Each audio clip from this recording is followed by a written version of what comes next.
the recording, and we are good to go in a second. All right. So I think we can go. So hi, Vlad here, and welcome back to the Full Funnel Live podcast. And today's session on ABM and integrating ABM in your marketing operations with Corrina Owens from Gong. And so please, while we are introducing each other, while we are starting the session, please drop a comment in the chat if you're hearing us well, if you're seeing us well. Again, sorry for the technical difficulties at the beginning. And let us know where you're calling from, where you're dialing in, or Corrina is dialing in from Atlanta, right? Where are you guys calling from?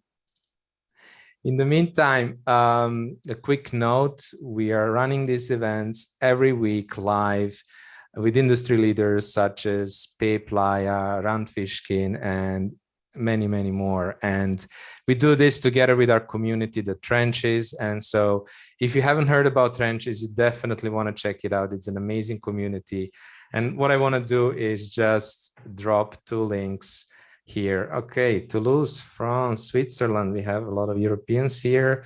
Bangalore, India, Atlanta, and myself from Spain, Valencia. Awesome.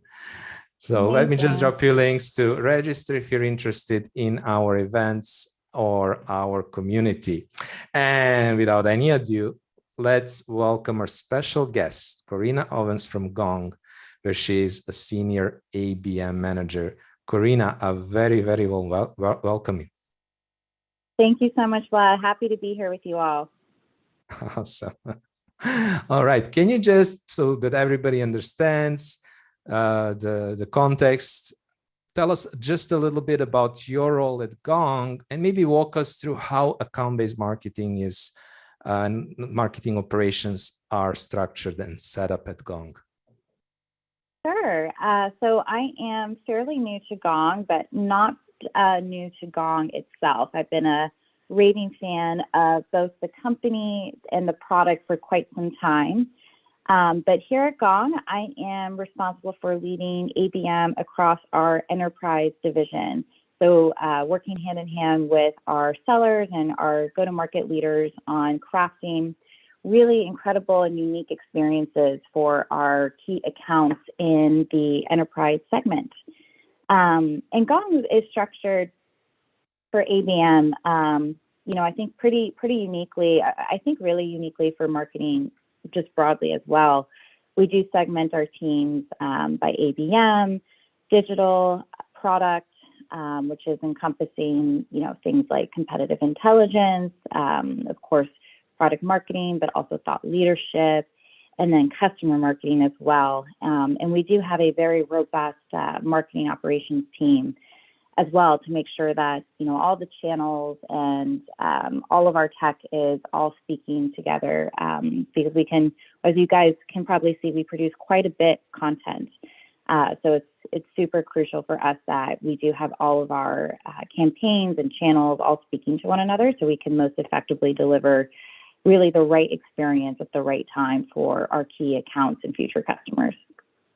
All right. That sounds indeed quite unique in terms of structure. And can you tell us, in Gong's example, obviously, right?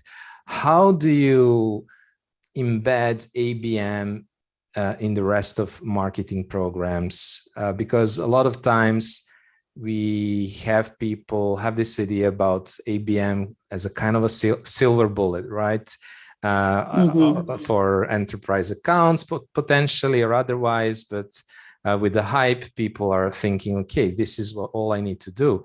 But obviously, like you mentioned, you need all the other operations. So how is that integrated all together and in Gong? Yeah, I'd like to speak a little broadly too. I have experience implementing ABM across a variety of different types of sizes of companies, always in the SaaS space. But it's the silver bullet comment is really, unfortunately, quite common. People do think that it's really kind of a one-size-fits-all approach for ABM, and that's just simply not the case. ABM at its core is really just simply very good and intentional marketing. And so, within that, there's definitely elements of customer engagement, product engagement, brand engagement as well. But really, the purpose of ABM is meant to be that hyper segmentation and focused. So we're not just looking at the universe of all possibility for who we could work with, but we're really hyper focused on what are those key accounts and what makes up those accounts. Who is the specific buying committee? Who are the different types of users? So there's a lot of intentionality and planning that goes into marketing really your product or your company for very specific sets of accounts. I think also too, ABM can quite often get confused as being technology, but it's really more of a strategy or a philosophy. I think ABM also gets very confused with tactics, right? So I think a lot of people think if I do ABM, that means I'm doing display advertising, right? Because so many ABM vendors, that's some of the main offerings that they push is display advertising or connected advertising. But it's more than that. It's using what you have available to you. So that I fully and firmly believe that companies of any size can implement ABM strategies or philosophies because it's simply not about just technology. It's really about it's really the foundation for a lot of companies' go-to-market strategies. But unfortunately, this acronym has just been really convoluted with different vendors, different tech vendors, honestly, in the space. But I say that to say that ABM really looks different everywhere. So there is no golden rule or way to do it. It's really just about making using these types of strategies and making sure it makes most sense for your unique business needs. All right, that makes a lot of sense. And like you say, a lot of convolution and confusion maybe also comes with, the vendors promoting their specific tactics like display advertising, etc. But essentially, it is about targeting a very specific segments, and especially works very well with larger companies. But can we, just for our audience here that is live, and by the way, feel free to ask any questions as we go on. I'll definitely ask Corrina. You can also unmute yourself and ask. We'll also have a Q&A session at the end. But one thing that I wanted to maybe help the audience understand, to make it more concrete, like you say, it's always different, right? But can you maybe make it more concrete by just describing how you do it at Gong? Sure. So at Gong, we again look at a set of accounts that we think are best fit accounts for our business. And there's a lot of coordination between our sales leaders, our account executives, to make sure that we are in alignment, lockstep first. And that always happens at the start of the year. So we just recently aligned on that perspective. From there, we do have many different types of campaigns that are what we like to call always on approaches or tactics.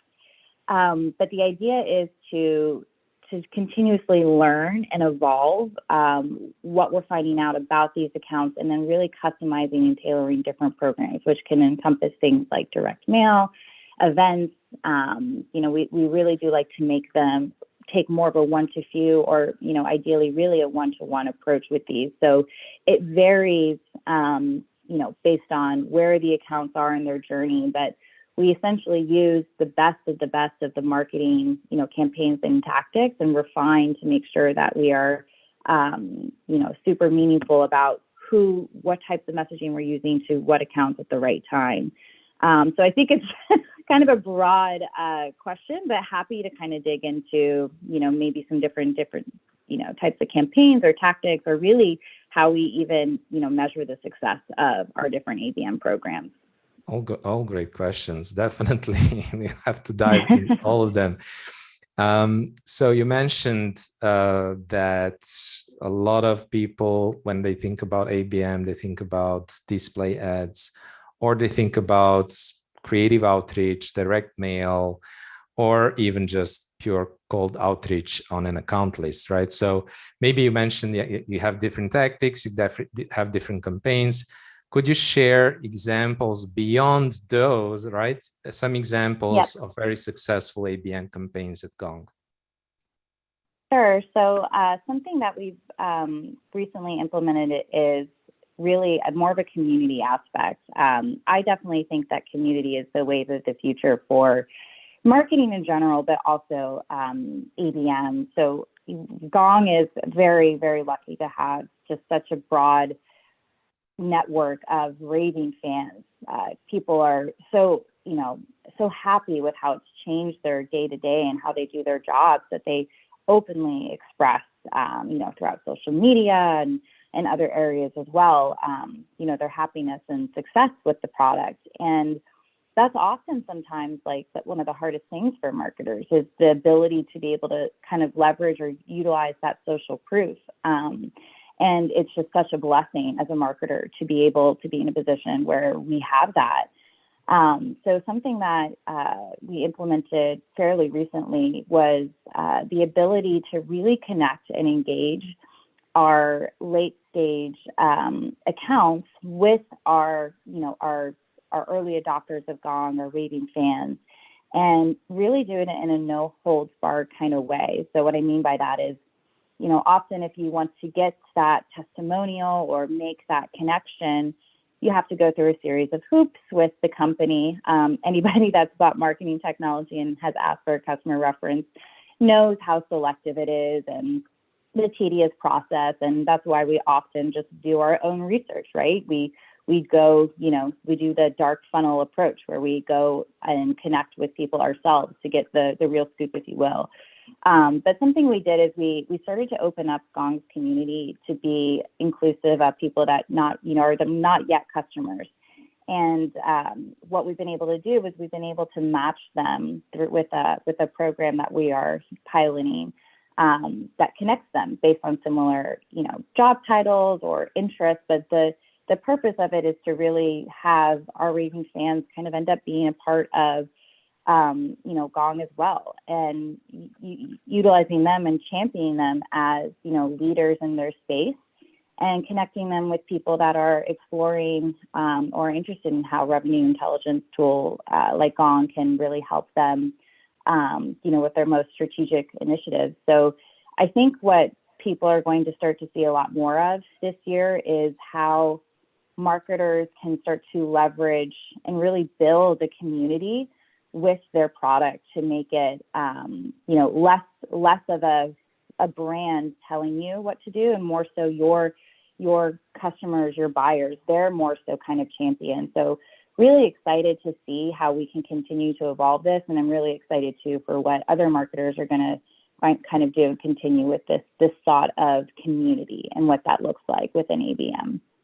I absolutely love this approach. So essentially, you're kind of leveraging customer advocacy, you're creating that community initially of customers, but now you're also accepting other potential buyers, people from the industry. And we got a question from Arnaud. He was asking, could you elaborate on the dark funnel? And definitely this is connected to the example that you gave. So could you just help him understand? Yeah. So, I mean, I think, certainly COVID pushed and, forced even so many buyers to stop relying on some of the traditional ways of doing business. So, eliminating the trade shows. I think even industry analysts, while important, that engagement, that model, I think, is going to evolve as well, because this world of digital connection has just completely exploded with growth over the past couple of years. It's just made it so much easier for people to connect with one another. We're working with our own companies digitally, right? Like, it's very rare that we kind of leave this digital space to do our jobs. So it's just become a muscle that everyone's been much more comfortable flexing. And I think anytime anybody really means the dark, anytime anybody's talking about the dark funnel, it's things that we can't measure with tools today, right? not a marketing attribution software that's, telling us for sure that a connection was made or a download happened.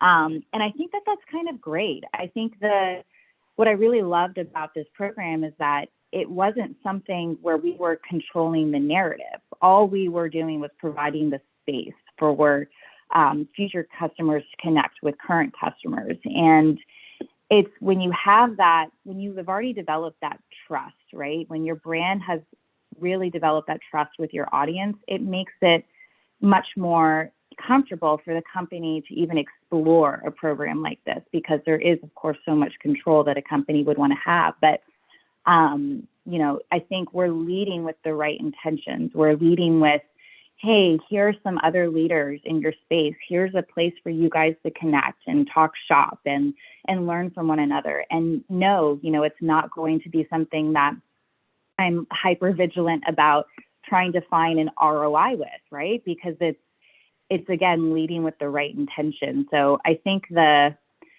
if you have the ability to create a community or a space for your customers and future customers to interact with one another, it really goes such a long way with the trust and integrity that people are going to start to associate with your brand. So I'm very lucky that, we're in a position where we can do that. But I do hope that starts to become more of the norm. It's much more authentic. I love it. So essentially, communities, a lot of the people on the call are coming from our trenches community. It's how I met Andre back in 2018. We met through a community that he started. And I'm a big believer in communities. And like you say, and also like the buyers today, I mean, they don't really, if they don't know your brand, if they don't know you yet, they don't really trust you, but they do trust their peers. They do trust the people from the industry. And by enabling them to come together, you're enabling those conversations. And I just love it. I never heard anybody talk about using communities as an ABM play. So I absolutely love the example. I'm almost scared to share it because whenever you introduce something, it's only a matter of time before it becomes somewhat of the norm. But it just makes sense, right? I mean, like you said, it's buyers trust their peers more than they're ever going to trust a brand or a company. And I think a brand and company that really embodies that and values that is what is going to help differentiate them in the market. One of Gong's operating principles is create more raving fans. And I mean, we live and breathe that by doing programs like this. So I do hope that it is going to become much more the norm as companies realize that there's so much less power they have in a way, right? Because buyers are much more savvy and thoughtful about who they're engaging with. And so yeah, I'm really excited for it to become more of a talking point within the ABM community as well. All right. And can you maybe just tell us, like, what makes it an ABM play in this case? Is it in a way that you target the customers? Is it because it's focused on the enterprise space? Is it segmented in any way? What makes it specifically, let's say, an ABM play in your case? Yeah, that's a great question. So I think for us, there are, some key accounts, of course, that we know they're a lookalike of some of our best customers, and we have that data and understanding to know that. But there's definitely different ways you can slice and dice what ABM approaches you take. I think that there's also like a product element here, which I don't hear a lot of folks talk about, but there's certainly an approach you can take just from a product perspective. So what different types of lines of products do you have? I think ABM plays a fantastic role there because, again, it's getting hyper vigilant about the use case and how people approach it and what are their needs and struggles and challenges. Industries, I think, is one that gets talked about quite a bit and certainly is helpful too. There's nuances. We have our main audience is, of course, sellers within the software and technology space, but we also have had a huge growing and following of the recruitment space as well. So how are you using a solution like ours to make sure that you're capturing your candidate's attention and how engaged are they. There's just endless ways you can slice and dice it. And I think for us, I think it's mostly has been that approach of the best lookalike accounts and how can we most tailor our programs to hyper segmentate them with different content and campaigns. But we're definitely exploring what does that look like too from different product lenses, and what does that look like from different industries as well. Okay, I love the different ways in which you can segment the target accounts and use that. And I wonder, like, let's say somebody has created the ABM program, they have run some campaigns, and they're looking for ways to scale this, right? They've maybe run a pilot or two. And what are some of the biggest mistakes that you see companies make when trying to scale their ABM programs? Yeah, that's a really good question. I think that for starters, it's investing in technology too soon. And I think what ends up happening is, there's so much onus that a marketer puts on the tech company to really almost define their strategy. And that's not really what the technology is designed to do. It's designed to do very specific things that can't possibly fit and align to every different types of organization's strategy and initiative. So a lot of what I've tried to do is lead with data initially, and then figuring out which of those different types of programs, could be executed at scale before I bring in the technology. It's rare, but there are marketers, and I've been one of them too, that have just used the tools they have at their disposal, whether that be, social advertising with LinkedIn and Facebook, or even, this new channel, like a podcast. That's certainly a way to launch or start an ABM program as well. Anything you can do to start to test what is the right messaging, what is the right data signal for me to send this particular messaging or campaign, doubling down on what works and trimming the fat on what doesn't is really, really key to do before scaling. Just because one channel works doesn't mean another is going to work. So a lot of technologies are going to force you to do multiple channels or different types of channels in order for you to, be successful with their tool. And unfortunately, it's just, I've found more often than not, when people think they're ready to scale, they end up going with vendors that just don't quite align to their business case or their need, and unfortunately kind of overcomplicates the process, and then often ends up leaving kind of more of a poor taste in the consumer's mouth as well. Right. I love the examples that you gave. You mentioned podcast, and I know at least 3 people who are on this call, me included, are using podcast within the ABM strategy. And I Love know that. it works amazing, because I remember, like, last October, I just had this idea. I wanted to reach out and build relationship with key accounts in our local market in Belgium, and like the biggest B2B tech companies over there, heads of marketing. And I started reaching out and booking the interviews, and had to stop after reaching out to 11 accounts because I just, like, my agenda was full. 8 of them said yes. What is another strategy that you can use so effectively to build direct relationship with your, ideal customer, decision makers? I find it just amazing. We have here Moni, I know you're running one in France. Lori from Sweet Fish Media, of course, they're killing it with ABM and podcasts. So I love the example. And you mentioned also seeing what works and what doesn't work. And one of the things that we were always trying to do is engage the buyers after the campaign or at the end of the campaign, having some sort of a sales follow-up and trying to figure out what works and what doesn't. Do you have any tips to share with people to figure out, okay, how can I improve? Like, how can I figure out which parts of the campaign worked or not? Because, like, a lot of times in marketing, if you're just looking at metrics, it's kind of binary, it's working or it's not working. But the big question is why? right? So do you have any tips to share to kind of figure out that part? Yeah, it's actually something that I explored at other companies where we were actually using something like Gong. And what we did was we put in keyword trackers where we knew our seller was potentially talking about an upcoming event that we were doing or following up on the event.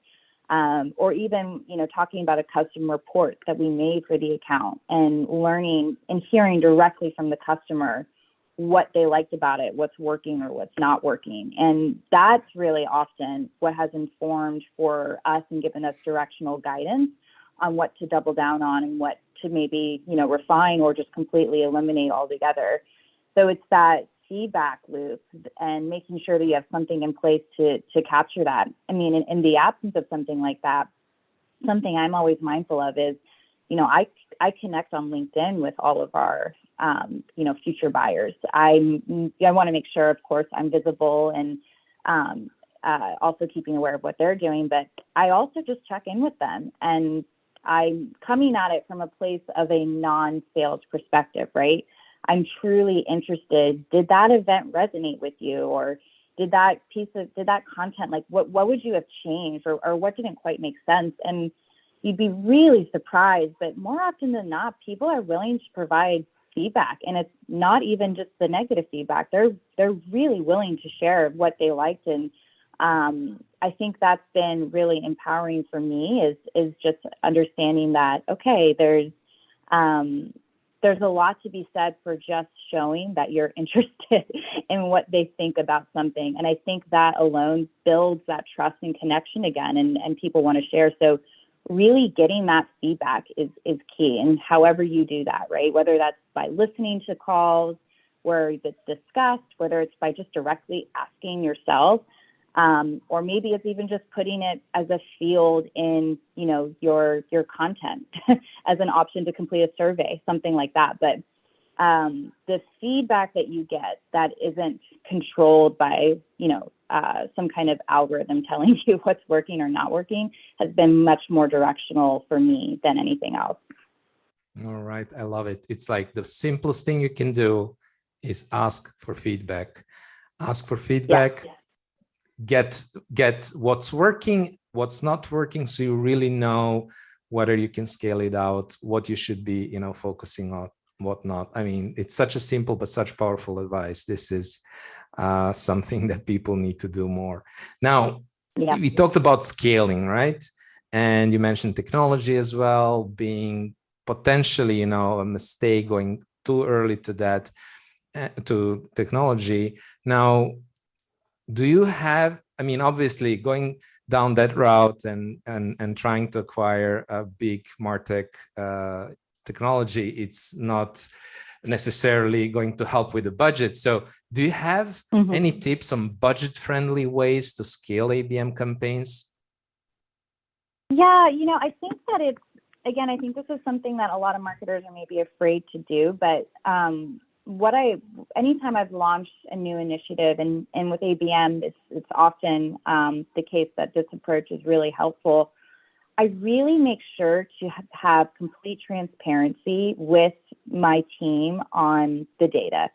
And that means sharing the not so great data as well. But when I've led with that transparency, so I'll make sure that, my dashboards are visible and people are getting email notifications about the same reports I'm getting. It really builds a lot of trust in you as a marketer and any future kind of initiatives you might want to deploy. So again, it may seem like a very simple task, but I've found that I've been able to really change a lot of skeptics, right? So I've definitely had to prove myself, of course, as a marketer, but especially with ABM, it can be so nebulous for a lot of your senior leaders to understand why is this different from what you're already investing in? Why would you need additional money? But when you can share some of these data points and it's consistent, as well as sharing, of course, early wins too, I think that that's really helpful in any kind of future initiative or budgetary request, is to just, again, lead with that transparency and make sure that that data is really clearly understood. Another thing marketers are really guilty of is just using so many acronyms, and we have to take a step back and remember that, you know, our CEO may not know what MQA or an SQA is, or CTR, you know, all these things. Like, we need to really translate what this means for the business. So really early on, I'd like to show engagement data. So showing that, hey, we launched something that, you know, these key accounts hadn't been anywhere on our website for the past, you know, 6+ months. Since launching this campaign, we've seen across the board that our high intent pages have increased traffic with these accounts by X%.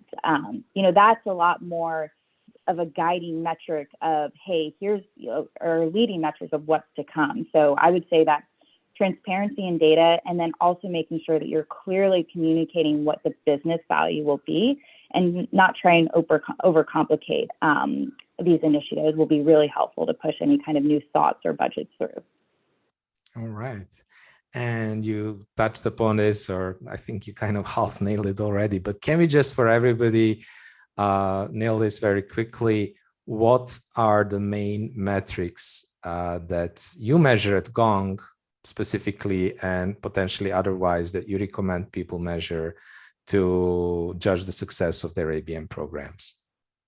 Yeah, I think early on, showing engagement metrics is key. So a lot of what I just shared too, or what those leading indicators are.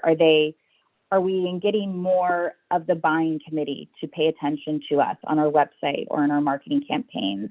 But a lot of the metrics that are really, really crucial to show the longevity and success of ABM is to really show how you're impacting the funnel. And every company I've been at where we've implemented ABM, we're really clearly able to see that this kind of hyper-focused campaigns and content really helps to enable these buyers at these accounts. And what that does is you'll see that they just spend a lot more time with you. They're a lot more entrenched with your company. So they're not only engaging with your sales reps, but they're engaging with marketing, they're engaging with customer success, they're engaging with product, they're engaging with your fans.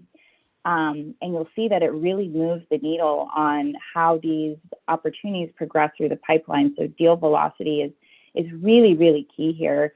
So I would focus on those at the different stages of where you're at, right? If you're really early on in your career, show that you're getting more engagement with these key accounts. And further down the ABM journey, it's really crucial to kind of see how are we really able to move these accounts through the cycle with us faster, and how are we also able to grow these accounts too. So just looking at it as a, you know, closed one and done is not really the state anymore for marketers. We're definitely looking at the full picture here. What is their experience like from signing, you know, that deal on? How can we make sure that we're really growing and championing these different individuals at the different groups within that company? So growing that account and presence will be really huge. Love it. I don't think your programs are simple at Gong, but the way that you explain these things make it seem very simple. So I love these simple metrics. They make so much sense. And I was wondering, when you mentioned sharing this with your team, could you maybe tell us a little bit about how would you go about building an ABM team? What are the kind of roles that you're looking at? What are the kind of skills that you require to run good ABM campaign? And maybe what are the main functions? Like how would you structure an ABM team? Yeah, it's a great question, and one that I've been really chatting with a lot of marketers around the world about. It's also very different from, you know, region to region. The way that ABM is viewed in the States is a lot different than the way it's viewed abroad. There's so many factors that go into that, but really there's so many different types of skill sets. If somebody's looking to build ABM and they need a head of ABM to kind of figure that out, I highly recommend somebody that has been more of a generalist, somebody that can understand all facets of marketing. So digital, you know, SEO, paid media, content marketing, that understands the scope of what it takes to run like a full marketing program. And then as you're able to grow that team, that's where you can start to get a little bit more specialized. Again, a lot of people think ABM is just a type of tactic, so like paid media. But again, there's so much to it. So having somebody that's really understands paid media is great to have if you're able to. Somebody that really understands digital within your ABM team is pretty crucial. I would say also events, right? I mean, so much about ABM is field marketing as well. So somebody that's very comfortable with the aspects and all the ins and outs of what it takes to run a highly successful and engaging event is another aspect, right? So it's not just ABM, but it's just part of ABM. So having somebody that's really comfortable and familiar with that is really big. And then I think too, there's a really big operational element here. As we know, it's unfortunately still such a hot topic, is how do you prove the value of marketing even? So having operations in place is probably one of the first hires I would look to make, really in any marketing function, but especially ABM, given the complexities and the time it takes to prove out the value of all these different campaigns and programs. So that one I don't think it's talked about enough, but I think marketing operations or ABM operations is really crucial to have, even if it's just a dotted line into the ABM team. That is, again, a simple but unique view. And we had a question here from the audience, and I encourage everybody, please post your questions or just turn on camera and ask. Arnaud, I want to give you a word. Let me know if you want to put on your camera or mic. Just wanted to ask one quick follow-up question, to Corrina about the ABM operations. So how would you kind of define that role? What are they, doing? What is their function normally within an ABM team? I'm sorry, is that question for me? Yeah, Corrina, yeah, because you mentioned ABM operations, just so that everybody understands what exactly you mean by that. Could you just sure. kind of, walk us through the role? What is the function of that role in the team? Yes. So there's going to be, of course, a lot of different technology that you end up using or campaigns, and sometimes it's outside of maybe what a typical demand generation team would do. So somebody that's in marketing operations you're basically behind the scenes data guru. So they're ensuring that you have your campaigns and your programs set up to speak to all the variety of different systems you might have. I think all of us typically have at least some kind of marketing automation platform. Certainly, I think some type of CRM platform. So even the nuances of connecting those two can be quite complex. And when you add some very hyper personalized elements here, so ensuring that we're targeting not just the right account, but the right person, it can be very difficult to track the success of those programs if you don't have that set up appropriately. So if you look at all the different channels that you have, you need to really make sure that somebody owns the connectivity or the foundation of that. And that's typically where marketing operations comes into play. Super clear. Thank you very much. We have Arnaud here who wants to ask a question directly. Go ahead, Arnaud. Thank you.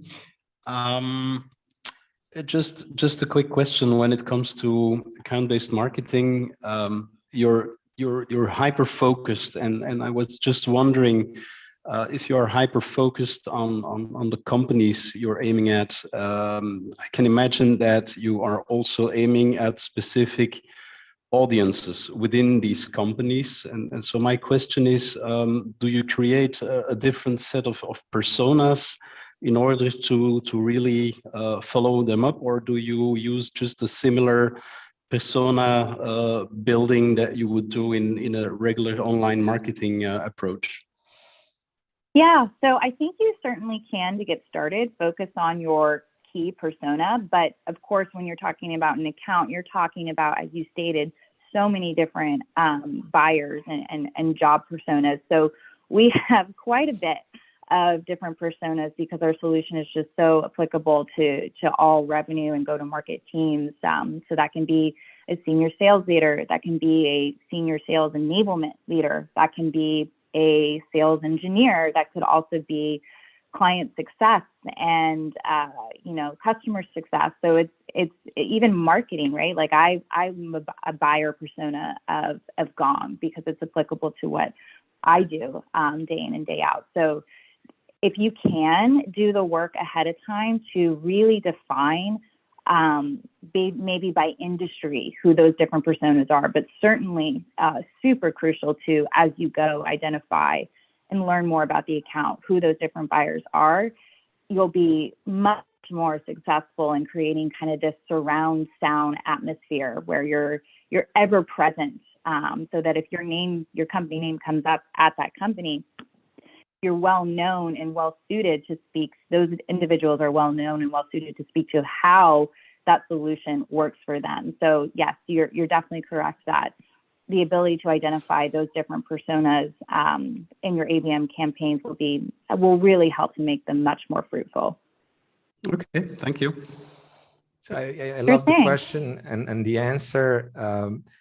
There was an ABM campaign, a client of ours was running, and they only started with 11 accounts, only 11 accounts in their campaign, but they had about 200 buyers. They have identified, wow, like you say, by name, right? Not just by their job role, but actual like people in there. And they were running the campaign for about 6 months. I think it was like they were focusing a lot on LinkedIn. They were like creating and sharing content and engaging these accounts. And they managed to create opportunities with 9 of those accounts and close 3 of them. So it's a very powerful approach. They were hyper focused, like these 11 accounts were really handpicked. And this is like what you're trying to do, I guess, in ABM, is to get the maximum out of it, stack the odds in your favor as well, and get the maximum out of it. So that was a great question. Now I have a related question to that.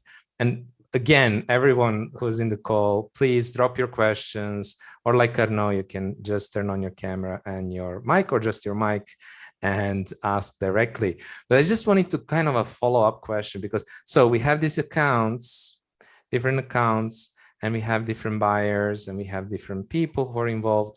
So can you just tell us a bit how much specific content do we have to create? Does this, like, what kind of content are we talking about? Is it enough to just have content, let's say, per role and vertical industry? Like, how do you go about content creation that you need in your ABM campaigns? Yep, it's a great question. And one early in my career, I kind of fumbled a little bit, and I took the approach of customizing all content for, upwards of like 20 accounts before really taking the time to test what I already had that existed, to see if there was really something that might be a little bit more meaningful. And it, unfortunately, was a lot of wasted time and effort, because it turned out that what we thought was really impactful really wasn't. So I really like to always tell people to focus small and focus on what you already have that exists. And that can be, an industry, high level, top of funnel piece of content that you later customize down the funnel once you learn more about that account and what is their strategic initiatives and what are their key pain points, and customize that report to really make sure that those are the things that are ever present and called out. I think too often we can make the mistake of customizing too soon. So it's really important, I think, to just, leverage what you already have. You likely have at least maybe 3 pieces of content that are generally really successful and resonate with, whether that be a specific industry or a specific persona. And then when you learn more about these individuals and these accounts, that's when you can really leverage that content and customize it. So it's not always completely starting from, ground zero or from scratch. You can definitely use what you have and customize their experience and how they're consuming that content as you learn more about them. Another super practical and simple answer to a very difficult question. I love it. Is it fair to say that what I understood is that, let's say, the more top of funnel content doesn't necessarily have to be specific and personalized to the level of the account and an individual buyer? That can be more on the level of an industry, of the job role. But as we go deeper in the interaction and deeper down the funnel, you need to start more personalization as well as you learn more about the account, right? Yeah, exactly. And I think that's, you know, in these days, I feel like that's buyers expect that. If we're going to make them sit through, you know, hours of discovery calls with us, you know, the least we can do is then take that information and make sure that we're showing them that we heard them, and not just in a sales communication, right? But in marketing communication too. You know, that's definitely where technology can definitely help you scale a bit too, so that when they come back to your website, you know, you just heard that this was one of their main pain points and challenges. You can leverage your technology to make sure that that's actually what they see when they land on your homepage, as an example. But yeah, no, you're absolutely right. You can use what's already there, and it can be more high level or top of funnel. And then you can customize that down the funnel as you start to learn more about what would be more important for them to hear. You know, some ways I've done this before too is using surveys. So, you know, like take an annual state of data management as an example. You can have them complete that survey, and you can start to have them see how they may be stacked up against their peers. And then maybe where they didn't score, maybe, you know, at the top of their class per se for their field, you could start to then offer resources that would help or enable them to get to that. So there's a lot of different ways you can tackle it, but definitely a less is more approach is key. Figure out what resonates with them, and then start to make that customization as you go. Love it. Love it. Also a good tip about the survey. I'll remember that one. Now I see we are coming up on the hour. Some people may be logging out. Before you log out, can you let us know what you thought of the session? Share your feedback with us, please, in the chat. Would really appreciate that. And do we have another question here? And well, maybe people are thinking or typing their question. I just had one last question that I wanted to ask, because we mentioned a couple of times technologies. Yeah, thank you, Carlos, for the feedback. We had, you mentioned also now technology as well. And so do you have like a tip for somebody that may just be starting? What would be the minimal viable technology stack to start an effective ABM campaign? And how would you then, like, what would be your priorities starting from that MVP onwards? Yeah, I think that's a great question. One I get a lot too when I talk with marketers. I think if you have the ability to, you know, engage with your audience via website, email marketing, social media, you have a lot of what you already need to get started. But if there was one additional technology element I would introduce into the equation, it would be something that is more around like an intent data provider. And there's several different types out there, right? If you're a SaaS and technology company, something like G2's intent data can be super powerful to help kind of you know, find that needle in the haystack, which is something that a sales leader actually told me once when I presented to her different types of intent data. She just went, wow, this is what we've been waiting for our whole career, something that's directional. Because it's going to take some time for your audience to want to kind of make that big ask and say that they're ready to meet with you. So if there was one additional tech data source that I ever would implore people to kind of consider initially, it's often just third-party intent data providers. They can be at least very directional in the beginning. And just as a tip for you guys, these you know, providers, they want to work with you. So feel free to ask them, hey, you know, this is my target account list. Can you tell me if they've been active with, you know, across your networks in the past, you know, 6 months or whatever is interest of you, and how active are they? You know, you can really kind of work with them to make them prove to you that an investment like this might be worth it. But if you're just getting started, that can be super helpful and directional, and that's often what I recommend. All right, another great tip. Thank you very much. If you don't have any more questions, just wanted to thank especially, of course, Corrina for joining. Despite all the difficulties, I really appreciate you doing that. And everybody also for joining live, asking questions, great engagement. Thank you so much. And Corrina, before we close, could you just share with the our audience and later listeners, where can people find you? How can they learn more about you and get in contact with you? Yeah, I would love to connect with you all anytime one-on-one. It's my favorite part to do that, to be able to connect with marketers from all over and just talk shop. So you can find me on LinkedIn, Corrina Owens, Corrina, last name Owens. I would love to connect with you one-on-one anytime and just talk shop, and happy to share resources for me that have been really helpful in my career.